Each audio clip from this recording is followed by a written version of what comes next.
I love card games. However, deck building can be a bit of a pain. You see, all of these games, what do they all have in common? They're all different. They all have different strategies and they all have different ways the games work. What if I told you there was an algorithm that all these card games could benefit from? That's what we're going over in this video today. Let me introduce you to the algorithm that I came up with, a deck algorithm I am now dubbing Deck Over Hand. I can explain. Now, we all know there are multiple factions that make up a specific card game. The question becomes, how many of each do you put in a deck to make it work? And on top of it, they got their cost system, which goes from like 1 to infinity. So with all those factors in mind, how the heck do you even begin to build a deck has been always my question. I'll tell you guys right now, this question has been always one that's been in the back of my mind ever since I started deck building in any game. How the heck do I put in enough cards in order to make the deck work? And that has infuriated me to the frickin' sun. However, that's before I joined the Battle Spirit Saga launch event, and I actually had to come up with some kind of strategy for whatever cards I get from the 3 boxes I limited myself to, because I'm cheap and I don't have enough money to buy a full frickin' crate, unlike some people. And even then, 3 boxes was me being generous. Basically, I ran into the problem that I needed to come up with some kind of algorithm that's going to make any deck I put in work, at least enough to where I could make top 120, which I did, thankfully. I even built a dude's deck and he was able to do pretty mid as well, even though he was just working off of the half decks and a couple cards some people were able to lend him. Back on topic, how do you make a deck like that work with a random card pool? Well, you follow this algorithm that I came up with.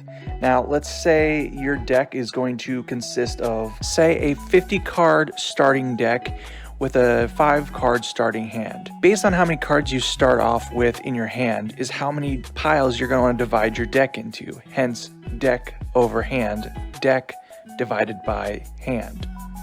Let me show you. So once we divide your deck by your hand, you'll have exactly however many cards you draw into your starting hand to work with in piles. These piles are going to be used for sorting out what you're going to put where, and by that I mean we are going to be sorting out how much of what to put in order to make the ratio work. Let me give you an example. So say we start out with 5 cards and we're going to want one of those cards to be a low level card for the opening game, 2 of them to be high level cards for the late game, and then 2 more for the mid game. Sounds simple, right? That's the point.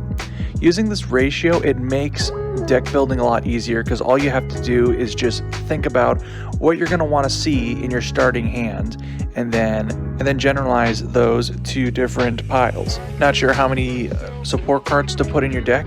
Make sure you can at least draw 1 hand into it. Maybe you don't want to instantly draw into the hand.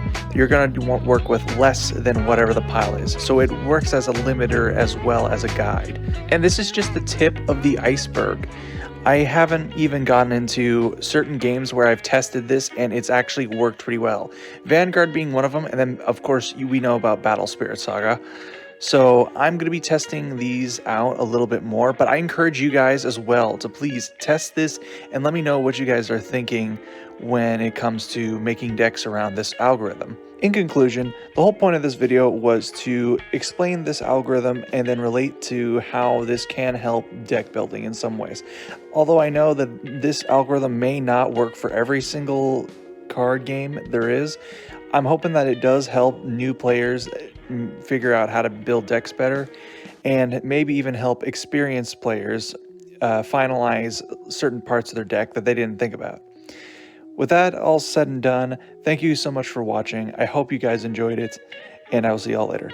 Bye.